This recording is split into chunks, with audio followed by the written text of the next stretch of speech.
ഒരുപാട് ഒരു ആറ്റിങ്ങൽ ശ്രീപാദം ഗ്രൗണ്ടിൽ കണ്ട ഒരു മനോഹര കാഴ്ച. രണ്ട് കുട്ടികൾ ഓട്ട മത്സരത്തിൽ പങ്കെടുത്തുകൊണ്ടിരിക്കുകയാണ്. ഒരു കുട്ടി ഫിനിഷിംഗ് പോയിന്റിലേക്ക് അടുത്തെത്താറായി. ആ സമയത്ത് തൊട്ട് പുറകിൽ തന്നെ രണ്ടാമതൊരു കുട്ടിയും കൂടെ ഓടുന്നു. ഈ ഒരു സമയത്ത് രണ്ടാമത്തെ കുട്ടി മുന്നിലേക്ക് കയറുന്ന സമയത്ത് ഈ മുന്നിലുള്ള കുട്ടിയുടെ കാല് ഈ രണ്ടാമത്തെ കുട്ടിയുടെ കാലിൽ ചെറുതായിട്ട് തട്ടുന്നോ മറ്റോ ഉണ്ടോ. അങ്ങനെ ഈ കുട്ടി മുന്നിലുള്ള കുട്ടി ഉരുണ്ടു വീഴുകയാണ്.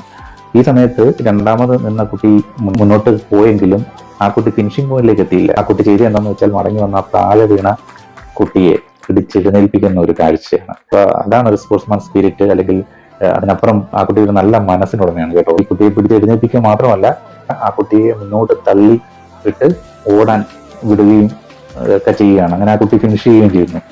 എന്തായാലും ആ ഒരു ജില്ലാതല മത്സരം മറ്റുമാണ് നടന്നത്. അതിൽ ഈ വീണ കുട്ടി ഫിനിഷ് ചെയ്തു. അത് ഒന്നാമതെത്തിയെങ്കിലും ആളുകളുടെ മനസ്സിൽ ഈ പിടിച്ചെഴുന്നേൽപ്പിച്ച് തള്ളിവിട്ട ആ ഒരു മോനാണ്, ആ ഒരു കുട്ടിയാണ് വിജയിച്ചത്. എന്തായാലും ആ ഒരു മോന്റെ നല്ല മനസ്സ് ഇതിങ്ങനെ തന്നെ മുന്നോട്ട് പോട്ടെ. എന്തായാലും വീഡിയോ വൈറലാണ്. ഷെർജീത എന്ന് പറഞ്ഞൊരു കുട്ടിയാണ് കേട്ടോ ഈ വീഡിയോ ഇൻസ്റ്റാഗ്രാമിൽ പങ്കുവച്ചിരിക്കുന്നത്.